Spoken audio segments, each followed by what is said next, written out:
Welcome to the Digital Transformationists Podcast. I'm Katie Thomas, and I produce this podcast for Praecipio Consulting.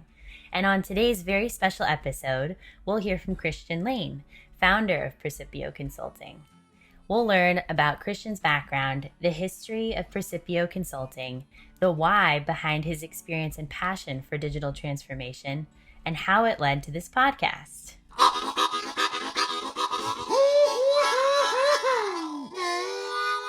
Christian, we made it. Hey, good morning. We did, finally. Good morning. We're here. We're live. It's happening. Unbelievable. Yes, so excited to be here. Well, I've been along for some of the ride, but for our listeners, we'd love to hear a little bit about yourself and what it took to build an IT consulting business from the ground up. Yeah, well, thanks. That's a really big question. Like anyone in business, whether you've started a business or you've built a new program or you've done something of significance for a business, it requires just a ton of work. I've always had the sense that I would run a business. In our family, we are a long kind of running history of business owners, going back to my grandfather, our mom, our uncles. Our family's from Mexico, so in Mexico, you tend to do better in that economy and that society if you run your own business. So that's always been a driver for me. Is just kind of what we've seen as kids. We spent our summers in Mexico and got to spend all the time with our cousins and our aunts and uncles. And for us, just family business was just very normal. To hear our grandfather and our uncle talking about the factory at lunch or at dinner is just commonplace. So that's kind of, I think, where me and my brothers and our family got a lot of our entrepreneurial spirit. So I always knew I was going to run a business. Now, as far as why technology and why IT, well, it's been my career. I studied international business and management information systems at the University of Texas, one of the best business programs in the world, really. And very late in my college years and career in college, my good friend Corey Snodgrass said that I should shift my my career path from international business to MIS, because his uncle at Medtronic or at Chase, I forget where his uncle was working, was doing really well in MIS. So I changed up my career plan in the very last, I guess it was my fourth year, did a bunch of extra work and studying to get the MIS credits to come out with an MIS degree.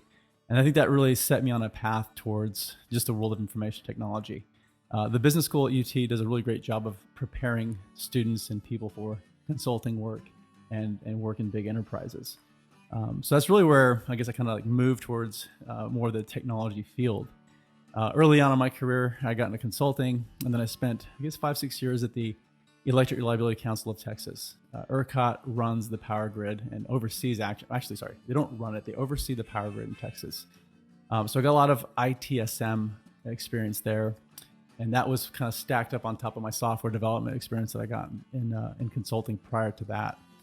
So, 5-6 years into ERCOT, I learned so much, and running a 24/7 operation for the retail wholesale markets of the Texas electric market is a big deal. So I decided to parlay that experience, so to speak, into a consulting firm focused on IT service management. And that's really where we got our start. Now, very quickly, we fell in love with Atlassian early on in our business cycle. This is going back to 2007. So we've really been involved with Atlassian products, the majority of the Atlassian life cycle, really, the Atlassian business. And then started getting involved more and more in software development projects. And really, when I started the company, well, it was a service management practice. It was really about process consulting.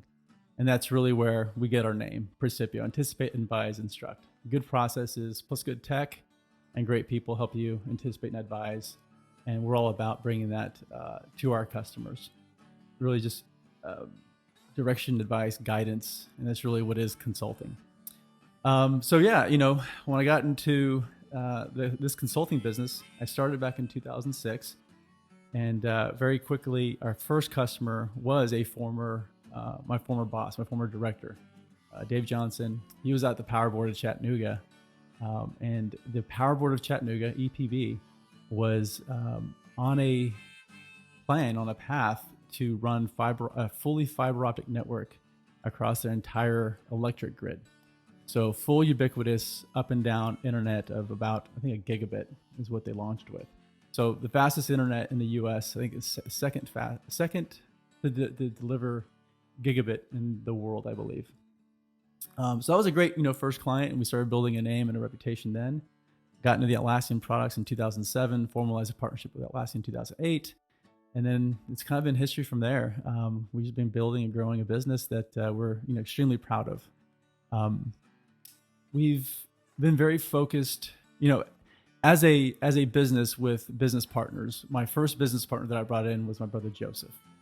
And part of our arrangement, our agreement was that me in business development and him on delivery, we wouldn't do anything to kind of screw the other one over. And what I mean by that is that in consulting, oftentimes you have too far a separation between sales and delivery, and sales folks will promise things that perhaps they're not 100% sure they can actually be delivered on. So to not put my brother in that place, we agreed that what I sell is something that he has to be able to deliver on, and that requires him and me to be on the same page. And that has really been, I think, a fundamental part of our business, is that we don't sell what we can't deliver. And as a result of that, the metrics that we look at constantly, perhaps fanatically, are things like write-offs, right? Are we writing off invoices because we didn't come through and deliver? Now we have an issue where someone doesn't want to pay. So that is less than 0.1% of write-off. So if you benchmark that, it's phenomenal. The other thing is we instituted Net Promoter Scores about 6-7 years ago or so. And again, Joseph and I and my business partners, Christopher Pepe and Dave Odell, we're saying to ourselves, well, as we grow and grow and grow, we're going to be less involved perhaps on the day-to-day of a project. It's going to not always be, someone like Isaac or someone like Joseph on a project, or someone like Renan on a project. What are we going to do to keep our eye on the ball? So we instituted NPS. And I think because of those fundamentals of the business and who we are and what we believe in, this year, 2020, year to date, we're at a 95 NPS, lifetime 71. Which, when you benchmark that compared to other industries and other kind of industry leaders, we're off the charts. But again, there's a whole bunch of different metrics that we look at because we're so process driven and tools driven. All these data points are very available to us. But I'm probably kind of going off on a tangent there. The business I really started because I also had some pretty hard experiences running an IT environment at ERCOT, which is a 24/7, super high stakes, super stressful place. And, my reflection on that is just that, if I had the tools and processes then that I have now, I think we would have had a much better life balance and a better experience. So that's really what we aim to do, is really help our clients with better technology and better processes to perhaps bring them some sanity while still helping them be successful, right? And success these days is, how fast are you bringing value to your own customers? How fast are you bringing, features that allow them to conduct business differently, faster, more efficiently. And that ability is just, the core of the different frameworks that we work within, whether it's Agile software development or scaled Agile, ITSM based on IDLE, and of course, phenomenal technologies like Jira Software, Jira Service Desk, Jira Align. So yeah, we're, super grateful where we're at, but it's been a lot of hard work. I tell you that. I know that's where your question started, right? Yes. Yeah, it's a ton of work, a ton of sacrifice. As I say, blood, sweat, and tears. Yep. And here we are now on this podcast for Praecipio Consulting. Yeah, long time coming.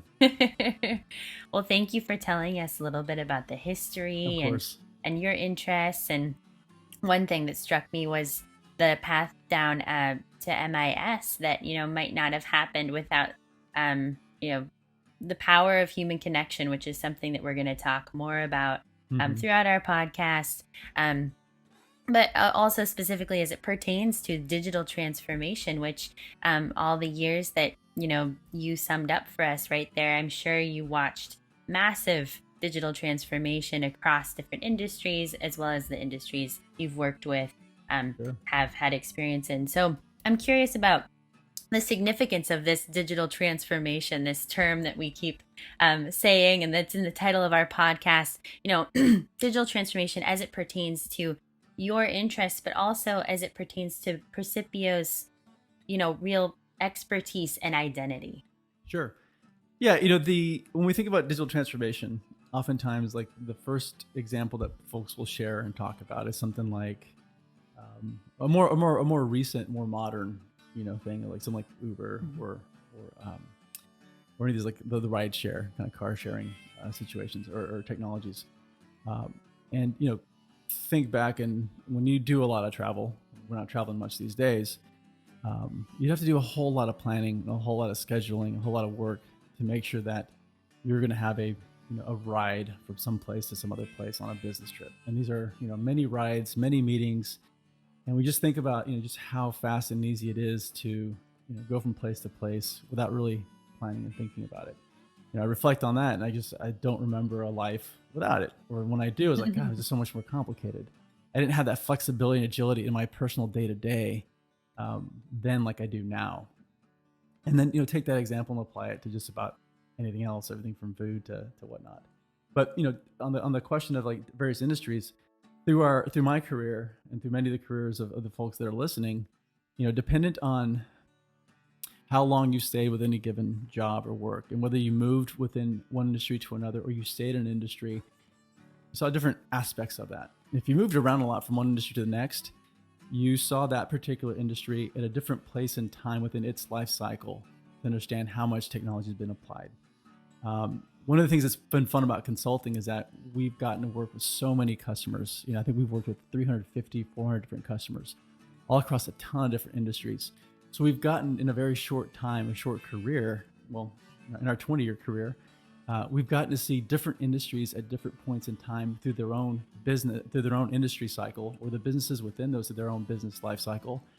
And at different points, different industries leveraging technology to really shake things up, or to be more competitive with folks that are coming in new that are shaking things up with technology.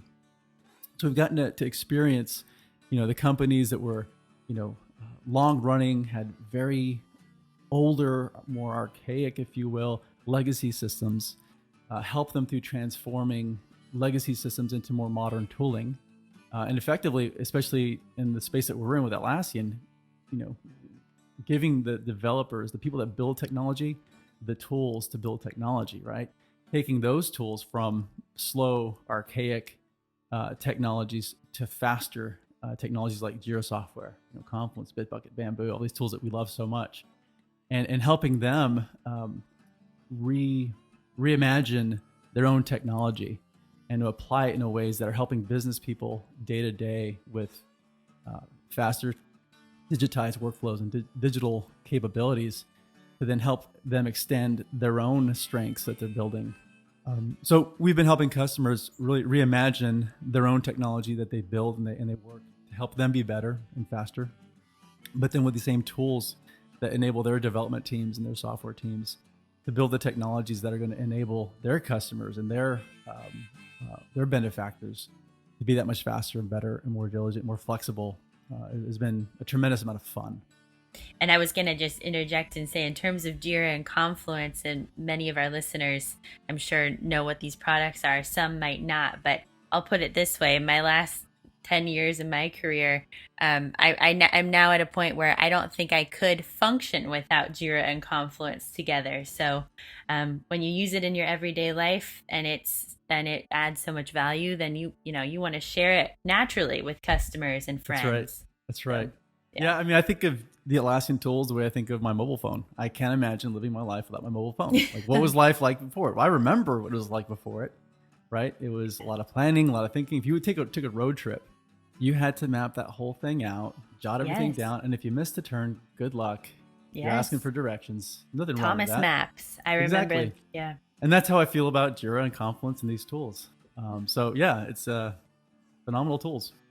Absolutely. Yes, so, indeed. And I guess for those that may not know, the Atlassian products really started as a suite of technologies with Jira and Confluence aimed at helping developers, right? Giving developers the tools to build these great technologies.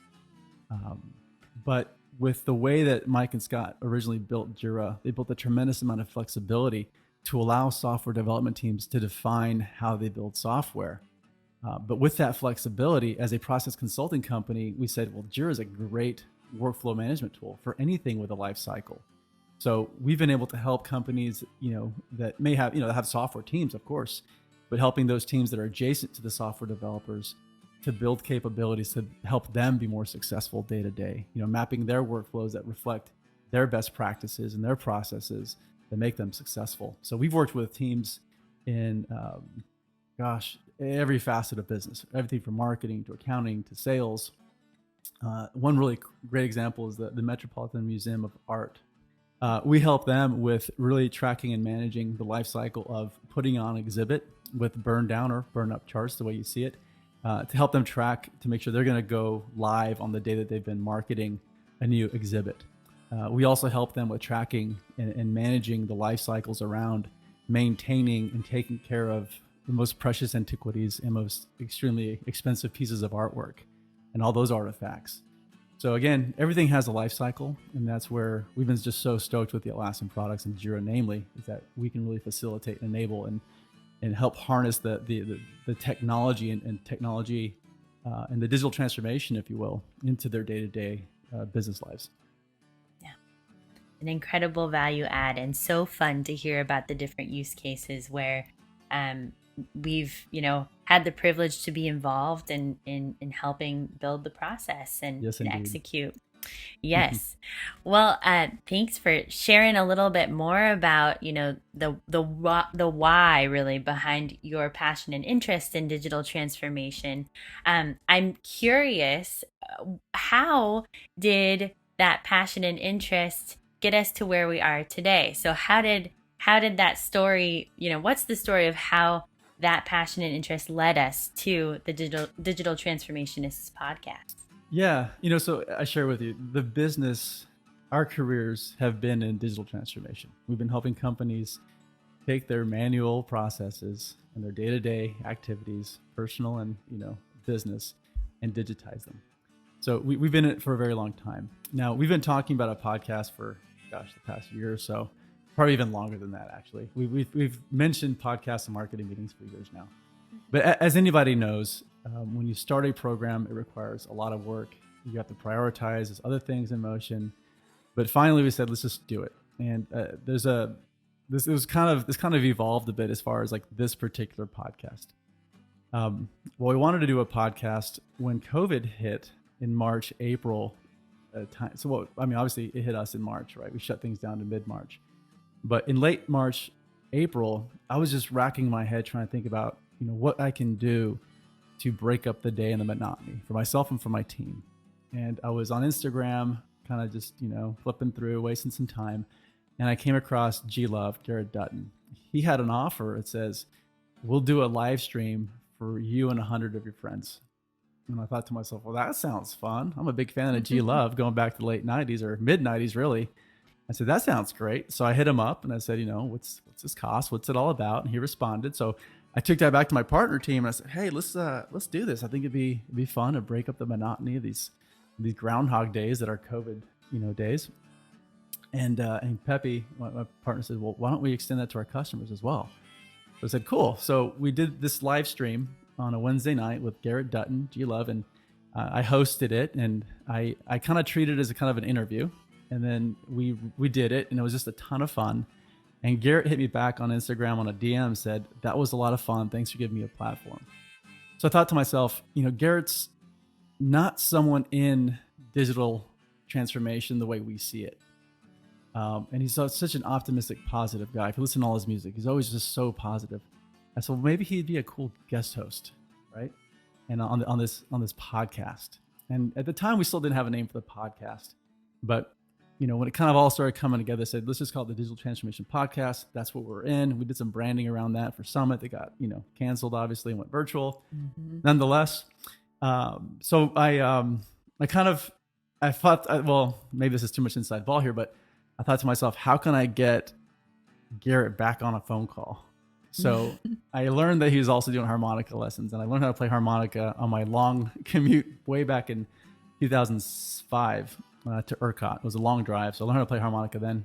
Wow. So I said, well, shoot, I'm gonna go hit him up and see if I can't get some harmonica lessons from him. And I did. So it was on one of these calls, harmonica lessons over Zoom, right?